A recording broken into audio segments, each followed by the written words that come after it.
네가 여기까지 나를 찾아온 것은 표적 때문이 아니고 오병이의 사건의 그 의미를 알고 싶어서 온 것이 아니고 육신의 빵을 얻기 위해서, 더 많은 육신의 빵을 얻고 싶어서 온 것이 아니냐. 썩을 양식을 위해서 찾아다니지 말고 영원한 양식, 생명의 빵을 얻기 위해서 수고하라고 주님께서 가버나움까지 찾아온 사람들에게 이 말씀을 하십니다. 불과 어저께 오병이어 보리떡 5개 물고기 2마리로 먹고 배불렀던 사람들이 그 감격을 잊지 못해서 가버나움까지 예수님이 계시는 마을까지 찾아오셨는데 주님께서는 이런 무한 비슷한 말씀을 하시는 것입니다. 그때에 이 군중들이 예수님께 질문을 해요. 28절이죠. 그들이 묻되 우리가 어떻게 해야 하나님의 일을 하오리까? 사람의 심리에는 확증 편향이라는 심리가 있다고 합니다. 내가 듣고 싶은 대로만 듣는 거예요. 방금 전에 예수님께서 하셨던 그 말씀을 다 이해하지 않고 다 듣지 않고 그 끝부분만 들은 거예요. 내가 듣고 싶은 대목만 듣고 질문을 하는 것이죠. 일이요? 하나님의 일이라고 하니까 일이요? 그것만 들은 거예요. 그 앞부분요, 딴 생각한 거예요. 내가 무엇을 해야, 우리가 무엇을 해야 하나님의 일을 하는 것입니까? 동문서답이잖아요. 앞뒤가 안 맞는 말을 지금 질문을 하는 것입니다. 예수님께서는 이런 군중들의 한계, 이해의 한계를 이해하시면서 대화를 끌어가세요. 무시하지 않으시고 대화를 해주시는 예수님의 친절한 모습을 우리가 보게 됩니다. 29절, 하나님께서 보내신 이를 믿는 것이 이 영원한 양식을 너희에게 나누도록 인치신, 위임해 주신 그 인자, 바로 예수님 자신이죠. 그분을 믿는 것이 하나님의 일이야 라고 예수님께서 답변을 해 주시는 거예요.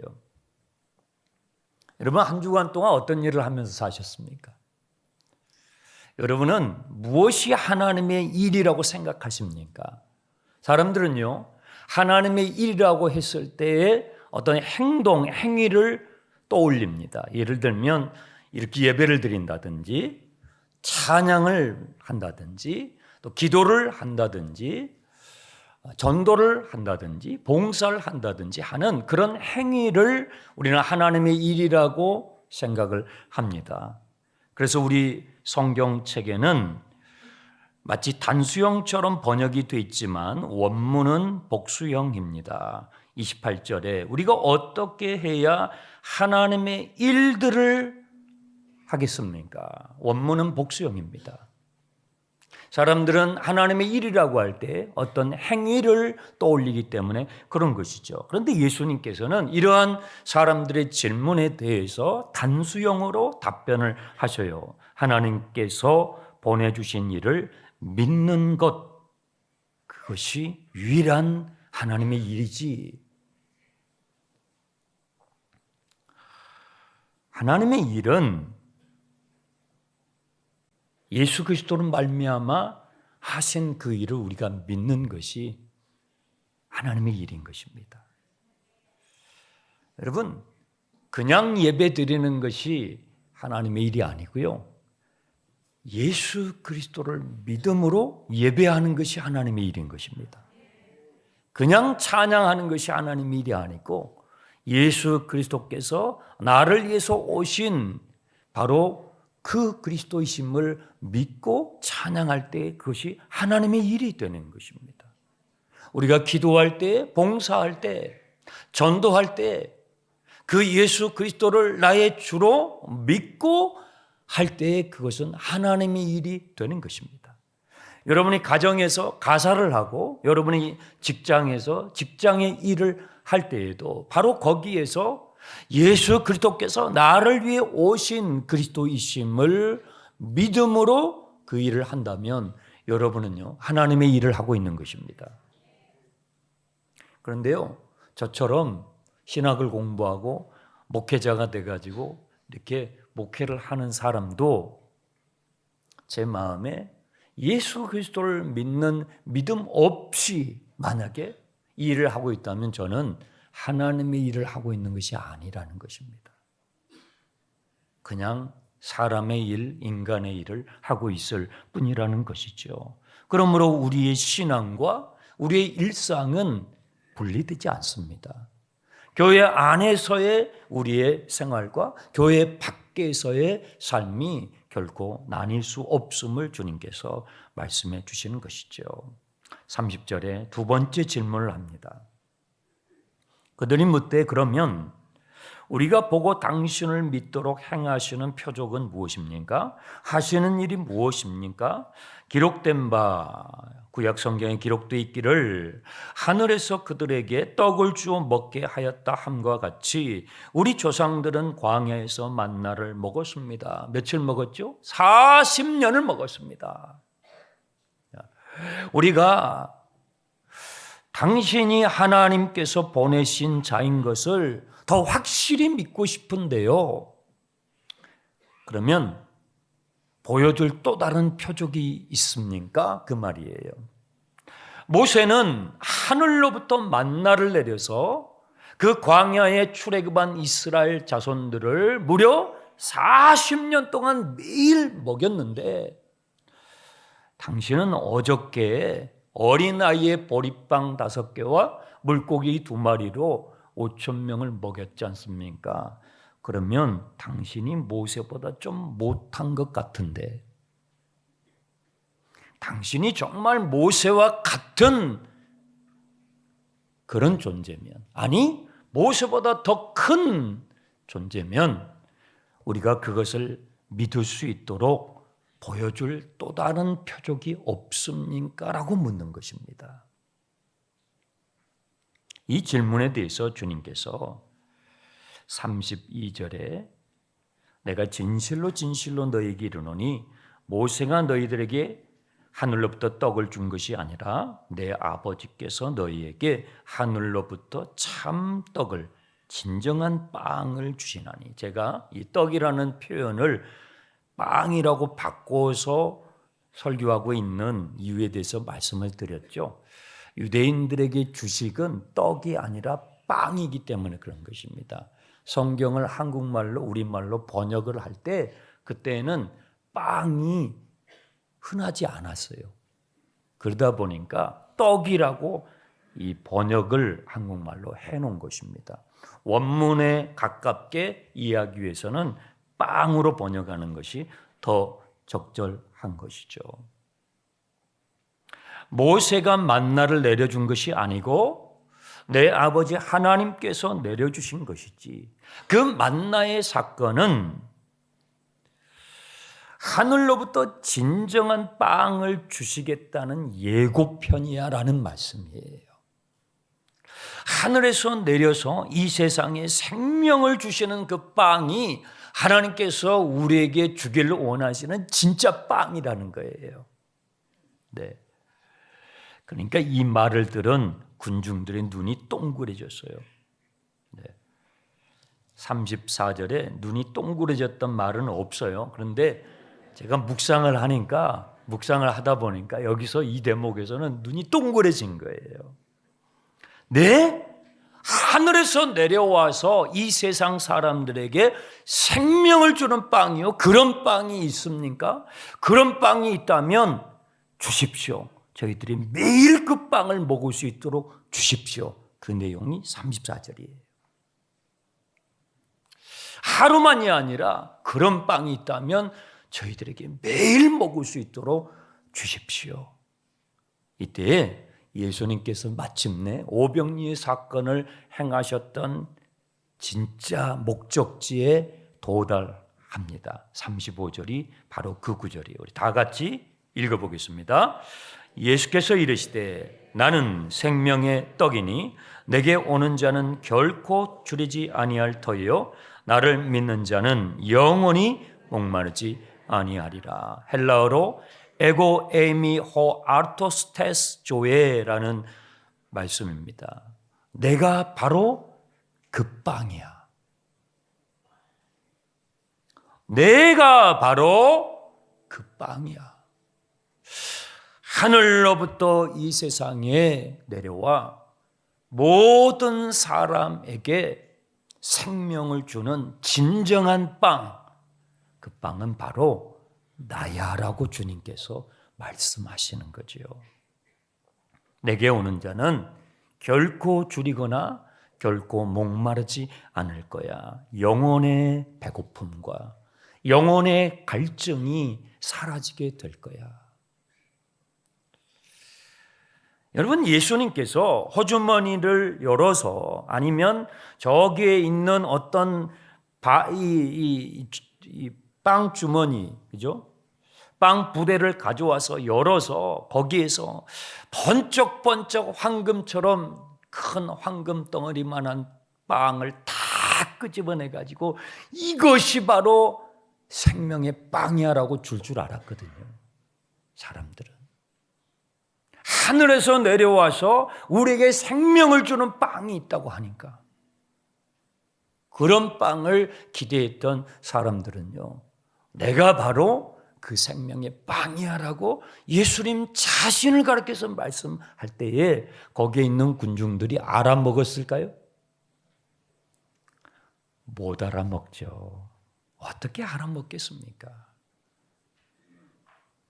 그래서 오병리 사건을 통해서 주님께서 여기까지 그 군중들의 생각을 끌고 오신 거예요.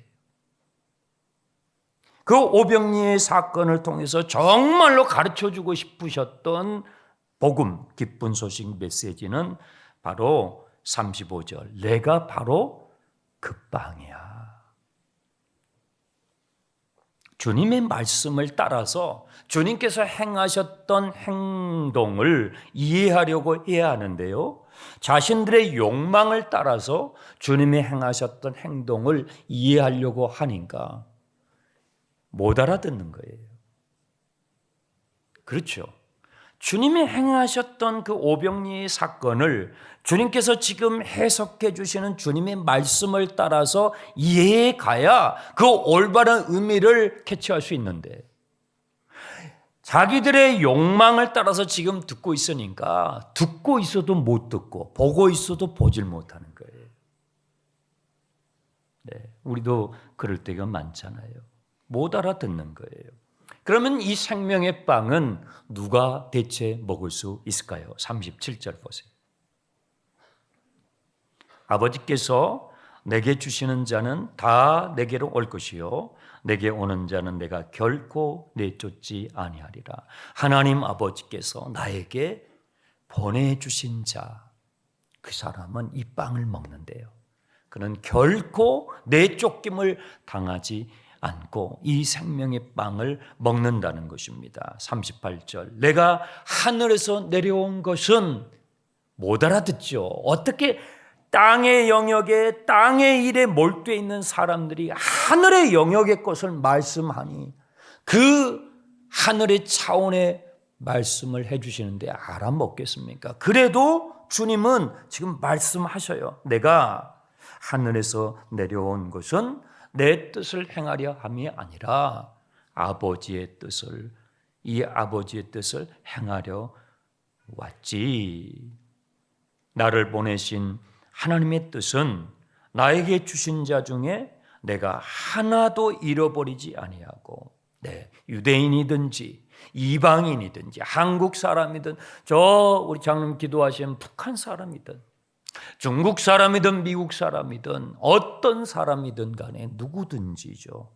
누구든지 하나도 잃어버리지 아니하고 마지막 날에 내가 그를 다시 살리는 그것이 아버지의 뜻이요. 그래서 내가 바로 그 생명의 빵으로 온 거야 라고 말씀하시는 거예요.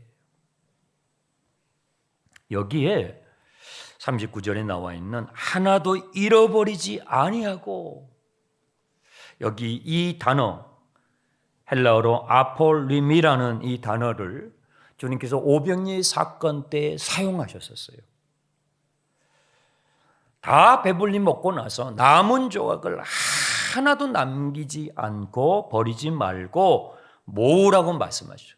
그래서 그 남은 조각을 모았더니 12바구니가 되었었는데, 거기서 버리다, 한 조각도 버리지 말라 할 때 그 단어가 바로 여기서 말씀하는 하나도 잃어버리지 않는다라는 똑같은 단어예요. 그러니까 오병이의 사건은요, 우연히 우발적으로 일어난 것이 아니라 주님께서 생명의 빵이심을 알게 하시기 위해서 의도적으로 주님께서 행하신 표적이었다는 것입니다. 제자 요한은 이 순간에는 못 알아먹었어요. 그런데 예수님께서 나중에 십자가에서 죽으시고 다시 부활하셨을 때, 그때 오병이어의 사건 그 자리에, 그 가버나움 회당에서 그 의미를 말씀해 주셨을 때 우리는 도무지 깜깜해서 못 알아먹었었는데, 바로 그 말씀이 이거였구나 하는 것을 알게 돼서 요한복음을 기록하게 된 것입니다. 내가 다시 살리리라. 언제요? 마지막 날에 두 번이나 39절, 40절에 반복되고 있습니다. 마지막 날에 다시 살리는 이것이니라. 내 아버지의 뜻은 아들을 보고 믿는 자마다 영생을 얻는 이것이니 마지막 날에 내가 이를 다시 살리리라. 내가 다시 살리리라. 아나스테소라는 단어입니다. 언제요? 마지막 날에. 이 마지막 날은 언제일까요? 여러분, 에스카토스 헤메라, 이 마지막 날은 언제일까요? 이 날은요, 이미 시작되었어요. 예수님께서 탄생하셔서 하나님 나라의 복음을 선포하시고, 그리고 제자들에게 이 복음을 전하시고, 병자들을 고치시고 가난한 자들을 먹이시고 눈먼 자들을 보게 하셨던, 바로 그때부터 이 하나님의 나라는 이미 시작되었어요. 그리고 부활로 완성되지요. 요한복음에는 이런 말씀이 있습니다. 내가 진실로 너에게 이르노니 내 말을 듣고 또 나 보내신 이 하나님을 믿는 자는 영생을 얻었고예요. 심판에 이르지 아니하나니 사망에서 생명으로 옮겨졌느니라. 진실로 너희에게 이르노니 죽은 자들이 하나님의 아들의 음성을 들을 때가 오나니 곧 이때라. 듣는 자는 살아나리라. 이 마지막 날, 이 종말은요, 이미 시작됐어요. 그리고 부활로 완성되지요. 엄청난 것입니다. 여러분, 예수 그리스도를 내가 믿게 됐다는 것은요, 어마어마한 사건이에요. 그건 어떤 특정 종교를 하나 내가 갖게 됐다는 그런 차원이 아닌 것입니다. 예수 그리스도를 믿게 되었다는 것은요, 생명을 먹고 생명을 마시게 되었다는 걸 말하는 거예요. 생명에서 끊어졌는데, 이 세상은 생명을 경시하죠. 한 생명을 가볍게 여기죠. 사실은 생명의 근원 대신 하나님과 끊어져 있기 때문에 그렇게 살아가는 거예요. 화분에 꽂혀 있는 그 꽃은 뿌리가 끊어졌을 때에 끊어져 있기 때문에 이미 살아있는 것 같지만 죽어 있는 것처럼, 점점 죽음의 증상이 하루하루 지나갈수록 더 뚜렷해지는 것처럼, 인류의 역사는요, 생명의 본체이신 근원이신 하나님과 끊어져 있으므로 역사가 진행되면 진행될수록 더 나아지나요? No, 그렇지 않습니다. 죽음의 증상이 학문을 쌓고 시스템을 만들어가고 하지만 그 죽음의 증상을 되돌기 못하잖아요. 그래서 예수 그리스도가 생명의 빵이라고 말씀하시는 거예요. 예수를 믿게 됐다는 건요, 종교 하나를 갖게 됐다는 그런 차원이 아니라 생명을 먹고 생명을 마시게 된 거예요. 죄와 죽음의 종살이하는, 하나님과 끊어져 있는 인생은요, 제일 두려워하는 게 있어요. 사람들이 다 두려워해요. 권력이 있는 사람도, 돈이 있는 사람들도, 부자든 가난한 사람들 다 두려워하는 게 있어요. 뭐예요? 죽음이에요. 죽음을 앞에 둔 분을 보면은 참 허무해요. 그분이 살아생전에 이루어놓은 그 꿈과 그 업적들이, 그 죽음을 기다리고 있는 야이어져 가고 시들어져 가는 그 존재를 볼 때에 인생이 이렇게 허무할 수 있는가, 이렇게 공허한 것인가 하는 생각을 갖게 됩니다. 그것이 끝이라면, 그러나 주님께서는 말씀하십니다. 마지막 날에 내가 너를 살리리라. 예수 그리스도를 믿을 때에 시작된 이 생명이 마침내 부활로 완성될 것이라는 거죠. 여러분, 이 놀라운 사랑, 하나님이 세상을 이처럼 사랑하사 독생자를 주신 이 어마어마한 이 사랑을 머리가 아니라 마음으로, 영으로 믿어지는 사람은요, 두려울 게 뭐가 있겠어요? 염려하고 불안하며 걱정할 게 뭐가 있겠어요?